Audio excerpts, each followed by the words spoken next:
નમસ્તે. આજે મારી સાથે છે એક વિશેષ પ્રતિભાશાળી વ્યક્તિત્વ જેમના ચહેરા પર મેં હંમેશા મોજ જ જોઈ છે. તેમણે એન્જિનિયર થયા પછી અને વિદેશમાં સફળ કારકિર્દી બનાવ્યા પછી ભારત પાછા આવવાનું નક્કી કર્યું, અને એ પણ એક મિશન સાથે. આ મિશન હતું ગૌસેવા, વંચિત બાળકો માટે શિક્ષણ, વિજ્ઞાન અને ધર્મથી સર્વાંગી વિકાસ, અને ખાસ તો ઋષિ પરંપરા અને વૈદિક જ્ઞાન વિશેની સાચી સમજણ લોકોને આપવી. હું વાત કરી રહી છું અંતિમધામ આશ્રમ અને શાશ્વત ગૌશાળાના સ્થાપક પરમ પૂજ્ય શ્રી વિરલ બાપુની. જય માતાજી બાપુ, આપનું ખૂબ ખૂબ સ્વાગત છે. જય માતાજી. સૌથી પહેલાં શરૂઆત મોજથી જ કરવી છે. આજકાલ લોકોની પાસે બધું જ હોવા છતાં પણ દુઃખી જ હોય છે, અને લોકો ખુશ રહેવા માટે જુદા જુદા પ્રયત્નો કરતા હોય છે. પણ શું ખુશ રહેવા માટે સતત પ્રયત્નો કરવા પડે, કે કોઈ એવી ચાવી છે જેનાથી સતત ખુશ રહી શકે માણસ? હું તમને એક સરસ વાત કરું કે આજથી 40-50 વર્ષ પહેલાં તમારા દાદા કે મારા દાદા ખેતરમાં કોણીનું ઓશીકું કરીને ખળામાં સૂઈ રહેતા હતા અને એમને ઊંઘ આવી જતી હતી. પણ આજે આપણી જોડે એસી છે, સરસ બેડ છે, ગાડલા છે, જે કદાચ લાખ રૂપિયાના છે, પણ આપણને ઊંઘ નથી, આપણને ભૂખ નથી.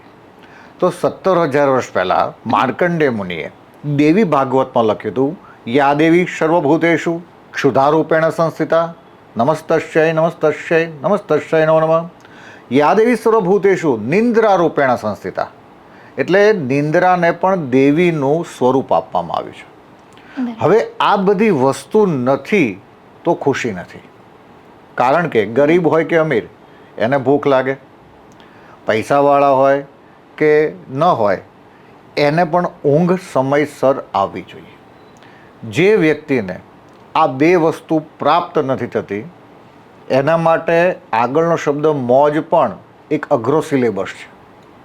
એટલે મોજ એવી વસ્તુ છે કે કશું ન કરો અને એમને એમ, સૌરાષ્ટ્રનો એક ભાષા છે, શબ્દ છે તોરા છૂટે. તોરા છૂટે તો તોરા ક્યારે છૂટે? કે સરસ ઝરણું પડતું હોય, મોર કળા કરતો હોય, ગાયનું વાછરડું એનું ગાયને ધાવતું હોય, સરસ સૂર્યોદય થતો હોય, આ હિમાલય જોતા હોઈએ, બસ ત્યારે તમને તોરા છૂટે. કંઈ તોરા તમને આ આરસીસીની 4 દિવાલની વચ્ચે બ્રાન્ડેડ એસીની વચ્ચે ન છૂટે.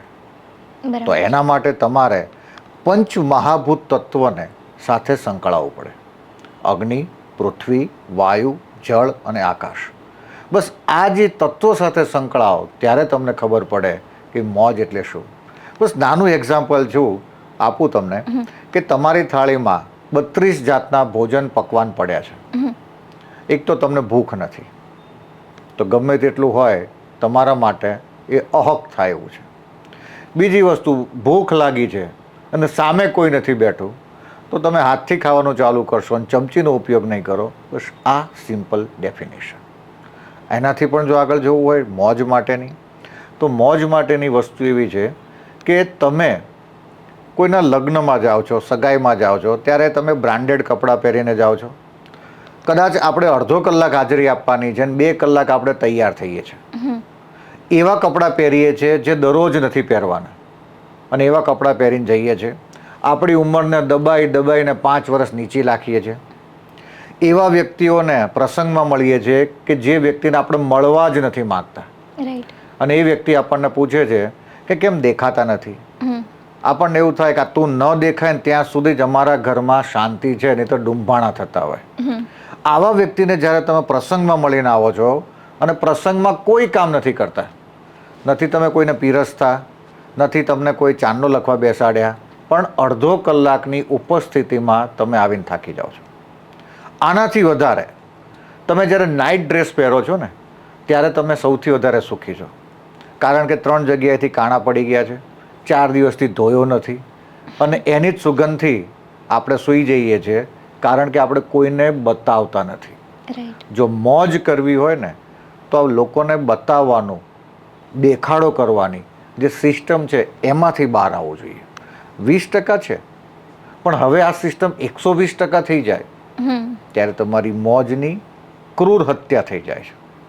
અને મોજને જીવાડવું હોય તો મારો તો એક જ શબ્દ છે, તમે અંતરથી ખુશ થતા શીખો. તમને શું ગમે છે ને, કદાચ મને આટલા બધા લોકો મળ્યા છે ને, હું કોઈને પૂછું કે તમને શું ગમે, તો એવું વિચારવામાં પણ એને 5 મિનિટ થાય છે કે એને શું ગમે. તો વિચાર કરો કે આપણે કેટલી એક્રેલિક અને આર્ટિફિશિયલ લાઈફમાં જતા રહ્યા છે. રાઈટ. આ જીવન આપણા માટે બહુ અમૂલ્ય છે, પણ આના માટે તમને કોઈ સમજાવવાવાળા ગુરુ જોઈએ. ઘણા બધા લોકો એમને એમ દુઃખી થતા હોય ને તો એ મને પૂછે કે બાપુ મારે ક્યાં યાત્રા કરવી જોઈએ, કે કેમ શું થયું, કે અમે બહુ દુઃખી છીએ, મજા નથી આવતી જીવનની, તો કોઈ યાત્રાનું સજેશન કરશો? મેં કીધું હા, તમે અમદાવાદની સિવિલની કેન્સર હોસ્પિટલમાં એક યાત્રા કરી આવો. તમે એ લોકોને જોશો ને કે જેને ખરેખર જીવવું છે અને પરમાત્મા એને જીવાડવાના નથી, એ લોકોને જોઈને તમને એવું થશે કે તમારા જીવનની કેટલી કિંમત છે. રાઈટ. વધુ જો જોવું હોય તો સેન્ટ્રલ જેલમાં જઈ આવો કે જેને જામીન નથી મળતા, એને એના પરિવારને મળવું છે અને એ લોકો સેન્ટ્રલ જેલમાં દુઃખી છે. એટલે કે તમે હોસ્પિટલમાં નથી એટલે તમને તમારા સ્વાસ્થ્યની કિંમત નથી, અને તમે જેલમાં નથી એટલે તમને જામીનની કિંમત નથી. આ બે વસ્તુ સમજાય ત્યારે જમીર જાગૃત થઈ જાય. આ મોજ છે. કમ્પેરિઝન ત્યાંથી શરૂઆત થાય. આટલી બધી જવાબદારીઓની વચ્ચે તમને ક્યારે કોઈ વાત છે જે દુઃખી કરી શકે? મને દુઃખી થવાનું થાય ત્યારે લગભગ 5 પોઈન્ટ યાદ આવે. એક, જ્યારે ઝાડ કપાતું હોય ને ત્યારે બહુ દુઃખ થાય. એક, કોઈ વ્યક્તિ સાબુ લગાવીને નદીમાં નાતો હોય ને ત્યારે બહુ દુઃખ થાય કે આ પ્રકૃતિને નષ્ટ કરી રહ્યો છે. એક દુઃખ થાય કે ભારતના કેટલાય બધા મંદિરોમાં ગાયના ઘી સિવાયના બજારું જે મટન ટેલો કહેવાય એ દીવા થઈ રહ્યા છે, એ ઘીથી પ્રસાદ બની રહ્યો છે. એ મારા દુઃખનું કારણ છે.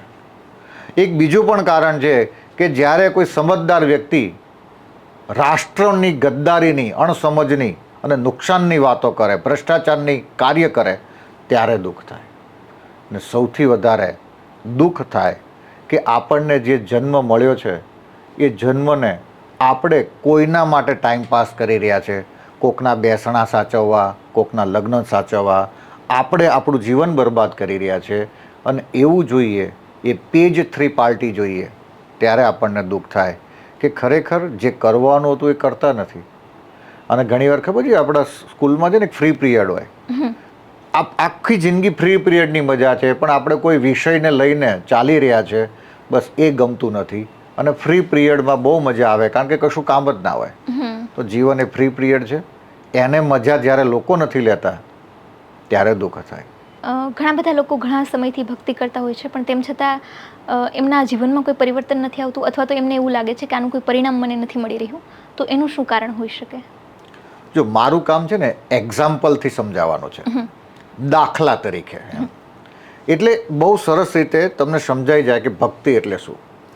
એક વ્યક્તિ એવું કીધું કે હું દરરોજ ભક્તિ કરું છું, આટલો સમય ભક્તિ કરું છું, અને છતાં પણ મને કેમ ઉતરતી નથી અથવા એનું પરિણામ નથી મળતું. તો એક વ્યક્તિ દરરોજ સવારે સ્કૂલે જાય છે, 5:30 સ્કૂલે જાય છે, સાંજે 5:30 સ્કૂલેથી પાછો આવે છે. આવું એ 35 વર્ષ કરે છે.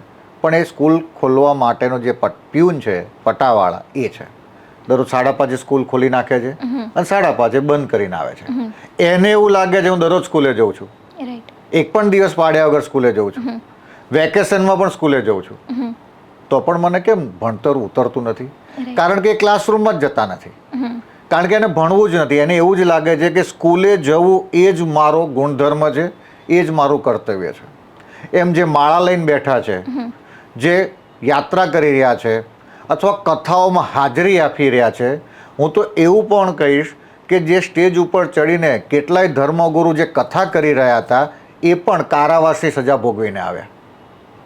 તો જરૂરી નથી કે તમે કયા કર્મથી તમને શું પ્રાપ્ત થાય, એ કર્મને તમે જીવનમાં કઈ રીતે ઉતાર્યું એનાથી તમને પ્રાપ્તિ થશે.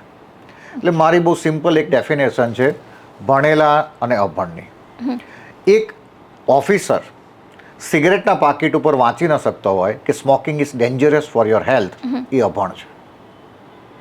કે સ્કૂલે ગયો, કોલેજમાં ગયો, ઇંગ્લિશ મીડિયમમાં ભણ્યા, પણ એને વાંચતા આવડે છે પણ ઉતરતા નથી આવડતું.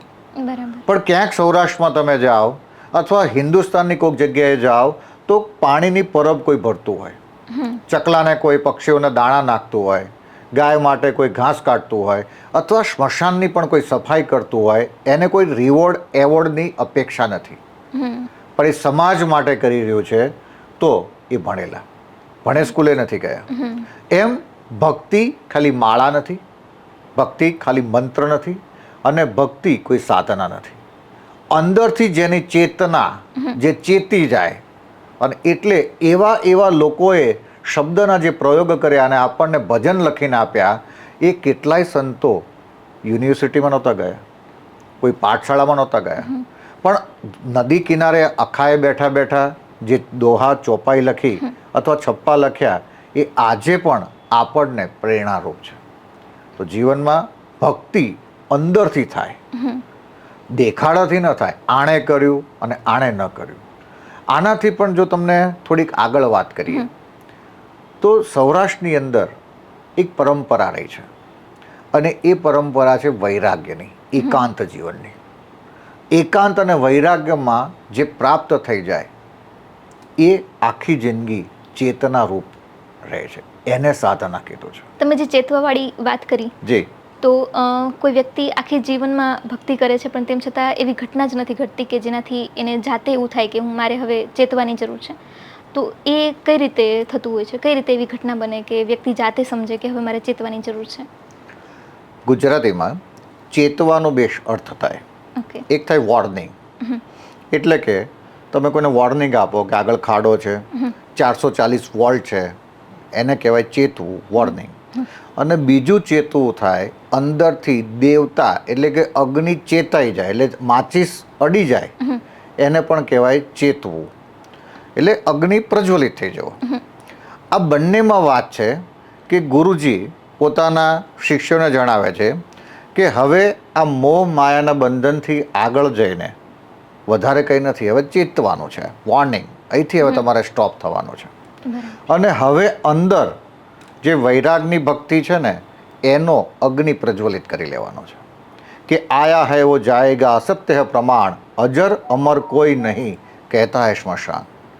એટલે કે એક વખત સ્મશાનમાં પણ આંટો મારી આવવાની જરૂર છે.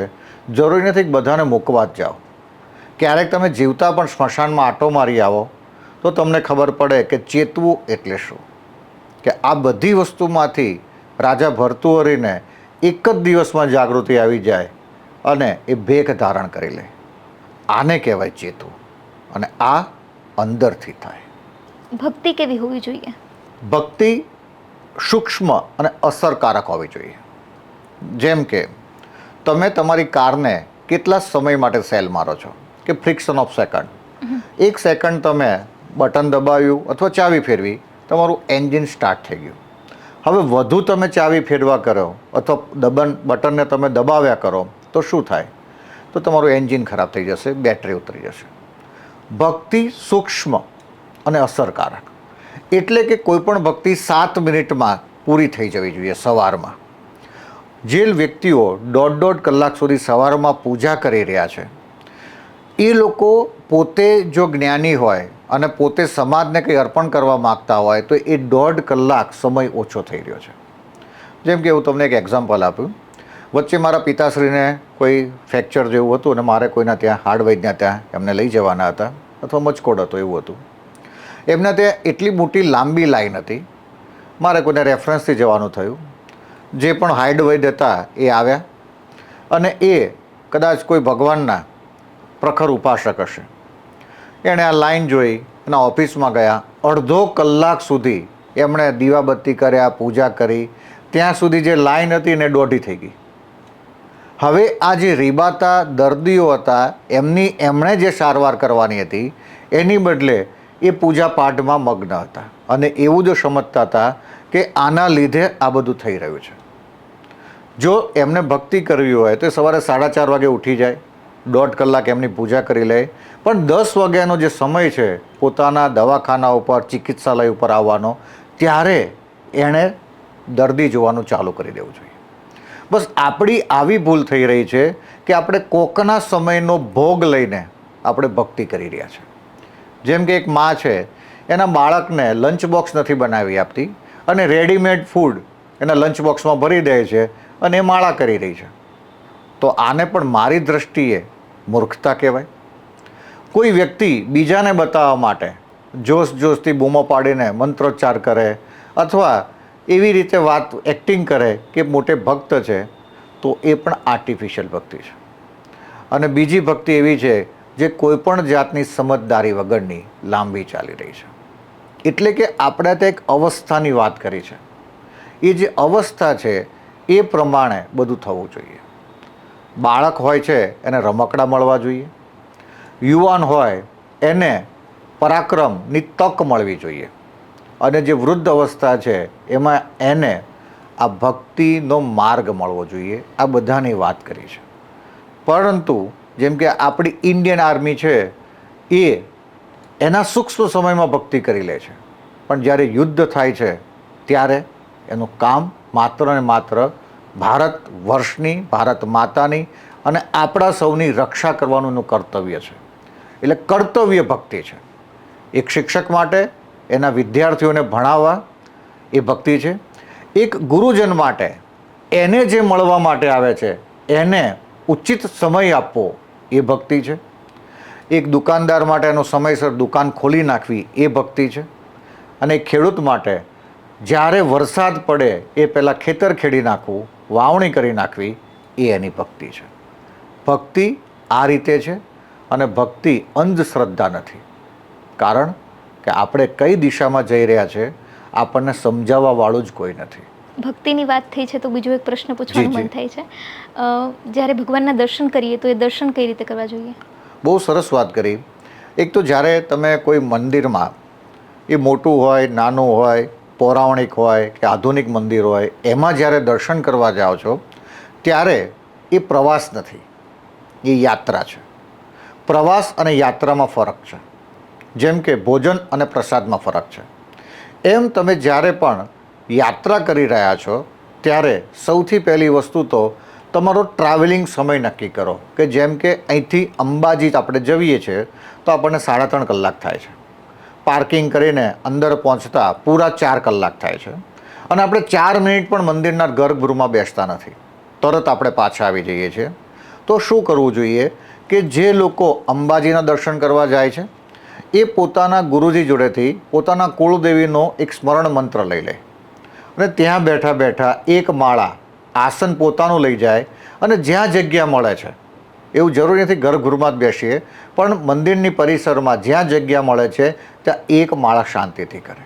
કારણ કે ભારતના જે પણ મંદિરો છે એ તમને આધ્યાત્મિક શાંતિ અને પ્રગતિ આપે છે, પરંતુ એને સમય તો આપવો જોઈએ. એ સમય જ્યારે તમારો ટ્રાવેલિંગ ટાઈમ છે, હું હંમેશા કહું છું એના 10% તમે કોઈ પણ મંદિરના પરિસરમાં જાઓ છો એને આપો. એથી સોમનાથ જતાં જો તમને 10 કલાક થતા હોય તો તમે 1 કલાક સોમનાથ મંદિરમાં બેસો, પાછળ સમુદ્રના દર્શન કરો, આકાશના દર્શન કરો અને પાછું મનોમંથન કરો કે 17 વખત આપણા ઉપર આવી લૂંટ કેમ થઈ. તો જે પણ મંદિરમાં જતા હોઈએ એ મંદિર તમારા ટ્રાવેલિંગ સમય ઉપર આધાર છે કે કેટલો કિંમતી સમય તમે પરિવાર સાથે આવી રહ્યા છો. ઘણા બધા લોકો હરિદ્વાર, ઋષિકેશ જતા હોય અને ત્યાં પણ જઈને ગુજરાતી ભાણું શોધતા હોય. ખરેખર ગંગા માતાના દર્શન કરવાના છે, ત્યાં આચમન કરવાનું છે, ત્યાં સ્નાન કરવાનું છે, એની બદલે એનો મોટા ભાગનો સમય ખરીદીમાં જતો રહે છે, ગુજરાતી ભોજન શોધવામાં જતો રહે છે, અને બાકી બચે છે એ થાકીને સૂઈ જવામાં જતો રહે છે. તો એટલે જ્યારે યાત્રા ઉપર જાઓ ત્યારે તમારા ટ્રાવેલિંગ સમય તમે કેટલો ખર્ચ્યો છે એનો 10% સમય એ જગ્યાને, પવિત્ર યાત્રાધામને આપજો. અને ખાલી ઊંડા શ્વાસ પણ લેજો. જરૂરી નથી મંત્ર પણ કરવા, પણ મોબાઈલ બંધ કરીને, હવે તો ઘણી વાર બહુ સારું થયું, સરકારનો આભાર વ્યક્ત કરવો પડે કે ઘણા બધા મંદિરોમાં મોબાઈલ અને પગરખા બહાર મુકાવી દે છે. બસ માણસને જો શાંતિ જોતી હશે ને તો એને પરમાત્માનો સહારો અવશ્ય લેવો પડશે. અને આ ભક્તિની સાચી દિશા છે. જેને કોઈ સારા મંત્રો આવડી રહ્યા છે, વેદોના મંત્રો આવડી રહ્યા છે, જેમ કે મહિમ્ન સ્તોત્ર જેને આવડતું હોય તે કોઈ પણ સોમનાથ મંદિરમાં જાય કે મહાદેવના મંદિરમાં જઈને મહિમ્ન સ્તોત્ર કરે, શિવ તાંડવ કરે, રુદ્રાષ્ટકમ કરે. આ બધું કરવું જોઈએ. પણ આ બાળકોને ટેવ પાડજો, કારણ કે લોકો માટે પ્રસાદ લાવવામાં જ આપણી એનર્જી ખર્ચાઈ જાય છે. અને ખરેખર તમે જેના માટે પ્રસાદ લાવો છો એને કોઈ રસ નથી કે તમે કયા મંદિરમાં કઈ રીતે દર્શન કરીને આવ્યા. તો આ બીજે તો હું હંમેશા લોકોને એવી પણ વાત કરું છું કે તમે કોઈ પણ મંદિરમાં દર્શન કરવા જાઓ ને ત્યાંથી ખરીદી કરવાનો આગ્રહ ન રાખો, શોપિંગ કરવાનો આગ્રહ ન રાખો, કારણ કે એક સાથે બે વિચાર જ્યારે થાય ત્યારે તમારે ત્યાગનો વિચાર કરવાનો છે અને પ્રાપ્તિમાં ભોગનો વિચાર ચાલુ થઈ જાય છે. તમે બધા નેગેટિવ વિચાર આપણે મૂકવા જઈ રહ્યા છે. તો આ મારું નમ્ર નિવેદન છે કે જે લોકો જાત્રાએ જાય છે ઓછામાં ઓછો સામાન લઈને જાય અને ઓછામાં ઓછો સામાન લઈને પાછા આવે. કારણ કે આપણે ગુજરાતી છીએ ને, આપણને એવું જ થાય કે આપણે ક્યાં જઈને આવ્યા ને એ આપણે લોકોને તો કહેવું જ જોઈએ. આજકાલ યુવાનોમાં પણ એક ટ્રેન્ડ જોવા મળે છે કે કોઈ પણ મંદિરે કે ધાર્મિક સ્થળે જશે તો મંદિરમાં દર્શન કરતાં પહેલાં તો સ્ટેટસ અપડેટ થઈ જશે. તો એ વિશે શું કહેવું છે કે યુવાનો ધર્મ તરફ વળી રહ્યા છે કે ધાર્મિકતા પણ બતાવવા માટે થઈ રહી છે? બે વસ્તુ છે. મારું હંમેશા એક માનવું છે કે દરેક મંદિરમાં ફોટોગ્રાફી એલાવ હોવી જોઈએ. કારણ કે આપણા ત્યાં માર્કંડેય ઋષિએ દેવી ભાગવતમાં એક લખ્યું હતું કે યમ યમ ચિંતયતિ કામમ તમ તમ પ્રાપ્તોતિ નિશ્ચિતમ. પણ આપણી જોડે કોઈ માર્કેટિંગ નહોતું, એટલે આ શબ્દ જે જેનું ચિંતન કરે છે તેવું તેને તે પ્રાપ્ત થાય છે આપણે ફેલાવો ન કરી શક્યા. પણ ધ સિક્રેટ રોન્ડાની બુક કેટલી બધી ભાષામાં અનુવાદ થઈ. આપણું સૌથી મોટું તકલીફ એવી છે કે આપણે પ્રચાર પ્રસાર નથી કરી શકતા. આપણી તકલીફ છે કે બધું સિક્રેટ રાખવું છે. કોઈને સારું અથાણું બનાવતા આવડતું હોય ને તો પણ એ ફોર્મ્યુલા સિક્રેટ રાખે, પણ અણુબોમ્બ કેમ બનાવો ને એની પણ ફોર્મ્યુલા કદાચ અત્યારે પડી હશે મીડિયા ઉપર. તો લોકો પોતે ક્યાં જાત્રા કરીને આવ્યા છે ને એ અવશ્ય એક વખત બતાવવું જોઈએ. પણ જ્યારે પણ મંદિરની પ્રેમાઇસીસમાં અસભ્ય વર્તન થાય છે, એ બીભત્સ રીતે ફોટા પાડે છે, એના ફોટાનો વિરોધ કરી શકાય. તમે જ્યારે જાત્રાએ જાઓ ત્યારે તમારે પહેરવેશ ભારતીય ટ્રેડિશનલ ડ્રેસમાં જ જવાનો આગ્રહ રાખવો જોઈએ. ભારતના સુપ્રીમ કોર્ટના જજ હોય કે હાઈકોર્ટના જજ હોય એ નાઇટ ડ્રેસમાં નથી આવતા. એ પોતાનો ડ્રેસ પહેરીને વકીલ પણ આવે છે. એક ડૉક્ટર પણ જ્યારે ઓપરેશન કરવા આવે છે સવારમાં તો પણ એ નાઇટ ડ્રેસમાં નથી આવતા. એમ એક પોલીસ ઓફિસર પણ જ્યારે આવે છે પોલીસ સ્ટેશનમાં ત્યારે પ્રોપર એના ડ્રેસ કોડમાં આવે છે. તો આ ભારતનો ડ્રેસ કોડ હોવો જોઈએ કે જ્યારે તમે મંદિરમાં આવો ત્યારે મંદિરના ટ્રસ્ટીઓની મજબૂરી ન થવી જોઈએ કે ત્યાં બોર્ડ મારવા પડે કે તમે બરમુડામાં કે ગમે તેવા કપડામાં અહીંયા પ્રેમાઇસીસમાં ન ફરો. તો સ્ટેટસ ત્યારે થાય કે જ્યારે તમને તમારા ઉપર પ્રાઉડ થાય, તમને તમારા ઉપર ગર્વ થાય કે મેં આ મંદિરમાં દર્શન કર્યા અને એ દર્શન મારા અર્પણ જેવા છે, એ સમર્પણ જેવા છે. ત્યારે એ સ્ટેટસ ખરેખર યોગ્ય લાગશે. પરંતુ મીડિયાનો ઉપયોગ કરવો જ જોઈએ. દરેક વ્યક્તિને હું કહું છું કે તમે સરસ જાત્રા કરતા હોય તો સરસ એનું આલ્બમ બનાવીને તમે મૂકો તો બીજાને પણ પ્રેરણા બને. જેમ કે ઘણા બધા ભારતના એવા મંદિરે છે કે ત્યાં લોકલ લોકોને પણ ખબર નહોતી કે અહીંયા આટલું સરસ ઉર્જાવાળું મંદિર છે. મેં જ્યારે વિડીયો મૂક્યા હોય, ફોટો મૂક્યા હોય અને મેં એની લિંક મોકલી હોય કે આ જગ્યાએથી આમ મળાય. પરંતુ ઓર્થોડોક્સ જે લોકો છે એ લોકો હજી પણ પરંપરાગત માની રહ્યા છે કે આવું ન કરાય. સ્ટેટસની જ્યારે વાત આવે તો હું એક વાક્ય કહું કે આપણે કોઈ વિધર્મીના ત્યાં જમવા જઈએ એની હોટલમાં તો એનું સ્ટેટસ અપલોડ કરીએ છીએ. પરંતુ આપણે કોઈ યજ્ઞ કરીએ છીએ, કોઈ ધાર્મિક સત્યનારાયણની કથા પણ તમારા ઘરમાં થતી હોય તો એનું સ્ટેટસ અપલોડ એટલા માટે નથી કરી શકતા કારણ કે સોસાયટીમાં આપણે નીચા દેખાઈએ છીએ. આ જે સ્ટેટસ છે ને એ મગજમાં હોવું જોઈએ. તમને પ્રાઉડ હોવો જોઈએ કે તમે જે સંપ્રદાય અને ધર્મમાં છો એ આખા વિશ્વને ખબર પડે અને તમે કઈ રીતે ભક્તિ કરી રહ્યા છો. એટલે ઘણા બધા લોકો પોતે યજ્ઞ કરતા હોય અને એ યજ્ઞના ફોટા નથી પાડવા દેતા અથવા અપલોડ નથી કરવા દેતા કારણ કે એમને એવું લાગે છે કે આનાથી ડાઉન જશે. યુવાનો ધર્મને નથી અપનાવી શકતા, એ પાછળ તમને કયા કારણો જવાબદાર લાગે છે? સૌથી પહેલું કારણ કે તમે જેમ કે તમને ચિત્ર નથી આવડતું દોરતા, તેનું મૂળ કારણ શું હશે? એનું મૂળ કારણ છે કે તમારી અંદર ચિત્ર દોરવા પ્રત્યેની કોઈ ભાવના જ નથી. તમારે સંગીત નથી શીખવું તો તમને સંગીત નહીં આવડે. દરેક જરૂરી નથી કે દરેક વ્યક્તિ ધાર્મિક થઈ શકે, પણ કર્મને પણ ધર્મ તરીકે જોઈ શકાય. એ આપણે શીખવાની જરૂર છે. કારણ કે માત્ર માળા કરવી, પૂજા કરવી, યજ્ઞ કરવા એ ધર્મ નથી. ધર્મની મૂળ ધાતુ છે ધારણ કરવું, એને ધર્મ. મનુષ્ય એવો છે કે જેને શીખવું પડે, કારણ કે એક વાછડું જેવું જન્મે એવું આંચળે વળગી જાય. કરળિયાનું ઝાડું જેવું અમદાવાદમાં હોય એવું જ અમેરિકામાં હોય. સુગરીનો માળો અમદાવાદમાં હોય એવો અમરેલીમાં હોય. એને આવડી જાય કઈ રીતે માળો કરવો પડે. પણ આપણે શીખવું પડે મનુષ્યને. એટલે તમારે ત્યાં કોઈ નાનું બાળક જન્મે ને પછી તમારો કોઈ રિલેટિવ તમને ફોન કરે કે તમારું બાળક ચાલતા શીખ્યું, ખાતા શીખ્યું, બોલતા શીખ્યું, કારણ કે એને શીખવાનું છે. મોરને શીખવાનું નથી, કોયલને શીખવાનું નથી, કારણ કે એની અંદર પ્રી પ્રોગ્રામિંગ છે. પણ જ્યારે શીખવાની વાત આવે ત્યારે તમારી જોડે એક ગુરુ હોવા જોઈએ જે તમને શીખવાડી શકે.